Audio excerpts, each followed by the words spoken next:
If you're getting ready to give your baby a bath, this can be a point of contention for you, cause some fear, even though it sounds pretty simple.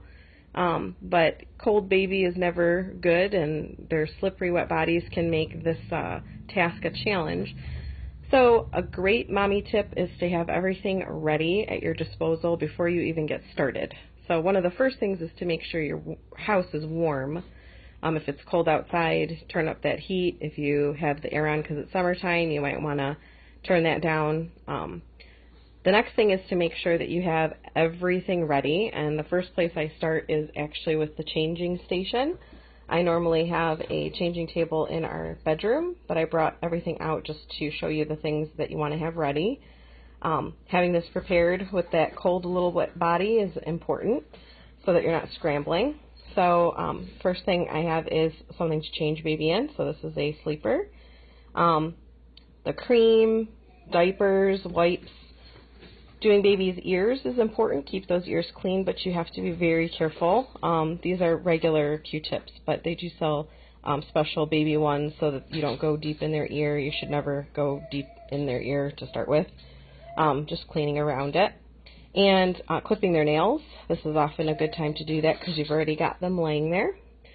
So having this whole diaper changing station for when they're done, ready to go, very important. So the next thing that you'll see that I have for the actual bath is the soap. We use Johnson's Baby Head to Toe, and it has a little spout, so it makes doing this task really easy. So you want to have that ready. And because it has a spout, like I said, it makes this task a lot more simple than trying to dump it and, it gets all soapy and such. So having this one is a really good one. The next thing you'll notice is I have 2 hooded towels, and 2 is actually really important. Baby's going to be completely drenched, and so this first one's going to get soaked really fast, and you don't want baby laying in a wet towel.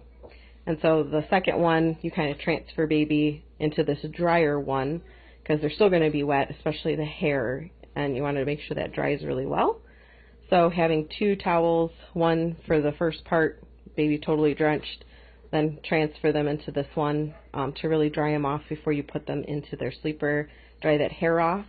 So the hooded towels are nice because you lose most of your heat actually through your head.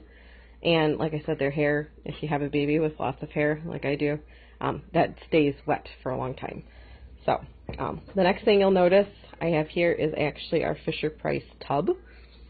And this can go on top of the sink, and as they get older, it can go in your main shower and tub. This actually has a few parts to it as the baby's younger, so make sure you use it appropriately.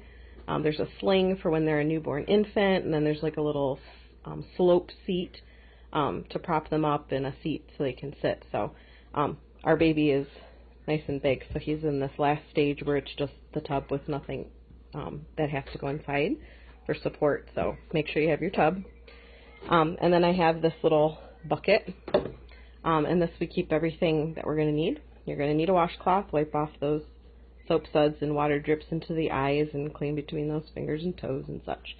And then we have a rinser, and this you can use to pour over baby's head, and it does have a little spout to put over their forehead, but our baby actually has macrocephaly, so that's a big head, so we actually bought this visor rinser so that it doesn't get all in his eyes. And so we just use this, and we have a thermometer, and so this tells us the temperature of the water. Really important to have because you don't want to scald baby. So we just fill this up with water, and we use our cup to splash baby. So having everything ready will definitely make your task so much easier, so you don't have to be a baffled mommy. Thanks for watching.